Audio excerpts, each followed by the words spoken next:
Hi friends, welcome to C3 Chris crafts and cookery. நான் உங்கள் Chris. இன்றைக்கி நம்ம சேனலில் பொட்டேட்டோ பரோலே எப்படி செய்கிறதுன்னு பார்க்க போகிறோம்.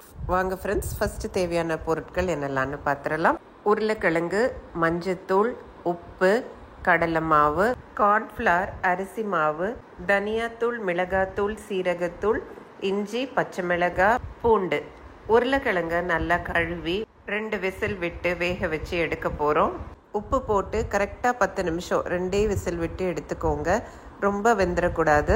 பொட்டேட்டோஸ் வேகிற டைமில் இஞ்சி, பூண்டு, பச்சை மிளகாய் சேர்த்து நம்ம மிக்சியில் அரைச்சி எடுத்துக்கலாம். உருளைக்கிழங்கு இந்த அளவு தான் வெந்திருக்கணும். வெந்த உருளைக்கிழங்கை தோல் உரிச்சிட்டு இந்த மாதிரி கட் பண்ணிக்க போகிறோம்.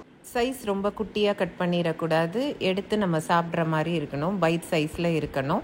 இந்த சைஸ்க்கு எல்லா பொட்டேட்டோஸையும் கட் பண்ணிட்ட பிறகு உப்பு, மஞ்சத்தூள், மிளகாத்தூள், கலருக்காக காஷ்மீரி சில்லி பவுடர் கூட நீங்கள் சேர்த்துக்கலாம். அப்புறம் தனியாத்தூள், சீரகத்தூள், கடலை மாவு, சோள மாவு, அரிசி மாவு எல்லாத்தையும் வரிசையாக சேர்த்துக்கலாம். இந்த அளவெல்லாம் நீங்கள் எவ்வளோ உருளைக்கிழங்கு செய்கிறீங்களோ அதை பொறுத்தது தான். கடைசியாக இஞ்சி, பூண்டு, பச்சை மிளகாலாம் அரைச்சோல்ல அதையும் சேர்த்துட்டு இந்த மாதிரி ஸ்பேச்சலாக வச்சு ஜென்டலாக ஒரு மிக்ஸ் பண்ணி விட்டுடலாம். அடுத்தது ஒரு பேனை ஸ்டவ்வில் வச்சு பேன் நல்லா சூடானதும் எண்ணெய் சேர்த்துக்கலாம். எண்ணெய் நல்லா சூடானதும் உருளைக்கிழங்கை ஒன்று ஒன்றா சேர்த்து டீப் ஃப்ரை பண்ண போகிறோம். உருளைக்கிழங்கு இந்த மாதிரி ஒன்றும் பாதியமாக தான் கோட் பண்ணி இருக்கணும். பஜ்ஜிக்கெல்லாம் செய்கிற மாதிரி பேட்டர் ரெடி பண்ணி அதில் டிப் பண்ணி போடக்கூடாது.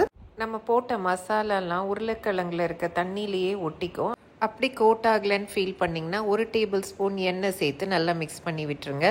அவ்வளோதான். ஒவ்வொரு பக்கத்தையும் 3லேருந்து 5 நிமிஷம் சிம்லேயே வச்சு குக் பண்ணோன்னா நம்மளுடைய சூடான, சுவையான, சூப்பரான பொட்டேட்டோ பரோலே ரெடி.